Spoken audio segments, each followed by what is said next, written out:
मुँह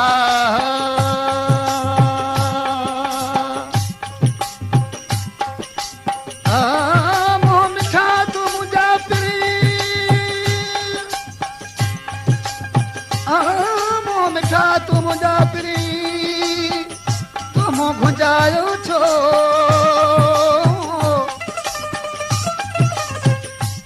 हुजे लाल चलो भजी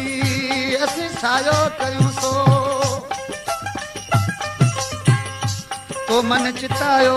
वो हुजे दो परदेसी असीं मौज शो मोटियो वञूं अदा असीं कलाम वाला दोस्तन फरमाइश कई आहे शहर कुंडरी खां मोहम्मद हसन पठान रज़ाक खान पठान मुजीब खान पठान ऐं वसायो गिशकोरी जुमो गिशकोरी सा लिखे थो मिठा मुकदर कॾहिं थींदो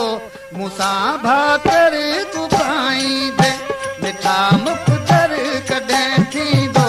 मूंसां भाकर तूं पाईंदे गुलाबी गुल बदल सुहिणो कॾां मूंसां मिलाईंदे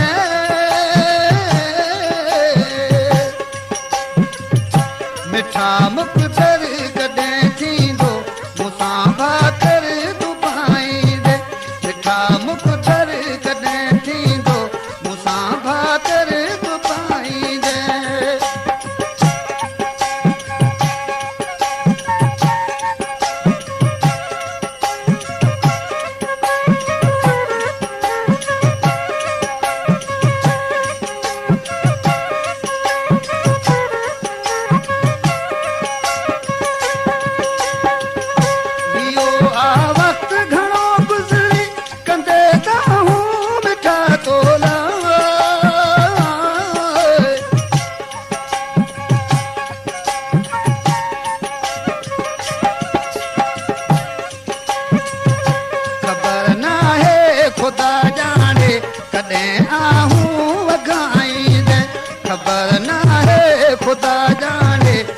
क्या नाम है आपका? नाम तो आपने सुना ही होगा। अब्दुल करीम परदेसी राजाचल।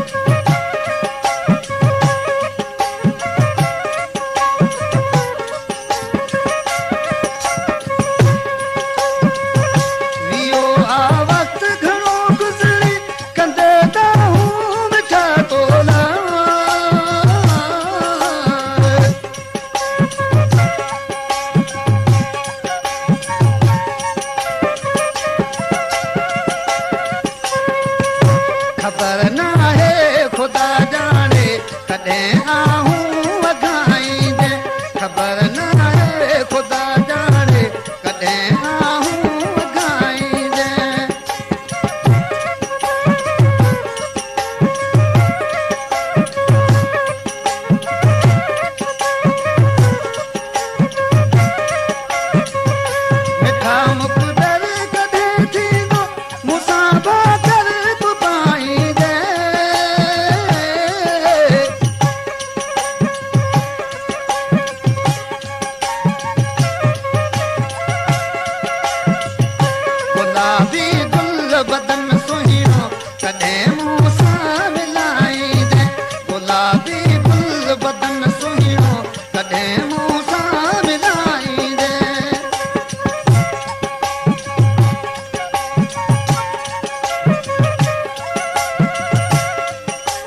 सरासर बि न सुर जहिड़ो कॾहिं मूं सां मिलाई दे सरासर बि न सुर जहिड़ो कॾहिं मूं सां मिलाई दे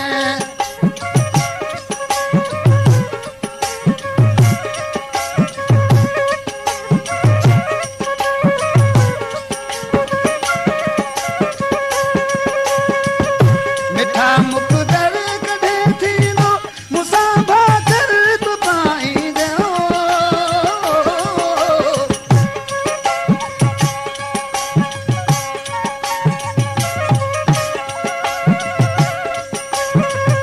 गुलाबी गुल बदन सुहिणो कॾहिं मूंसां मिलाईंदे गुलाबी गुल बदन सुहिणो कॾहिं मूंसां मिलाईंदे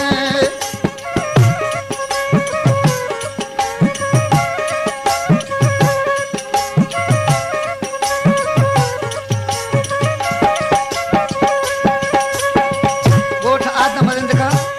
फरमाइश कई आहे किरड़ ख़ान ऐं ख़ुदा बहितर ॿुधायां सा ख़ुदायल तूं मिठनि माण्हू ते मटिजी वियो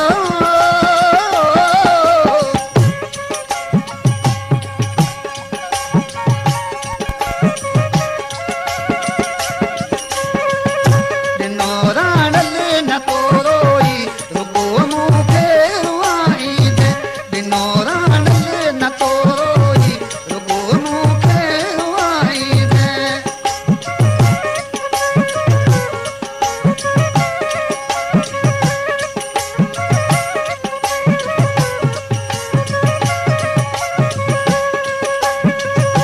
ॿुधायो अॼु अची कोशत मिठनि माण्हू त मटिजी वियो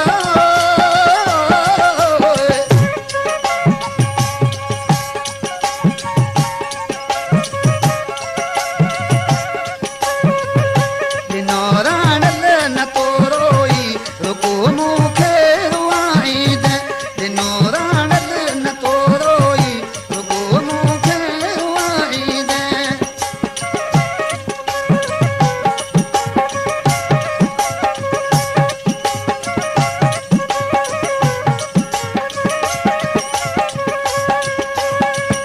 मिठा मुख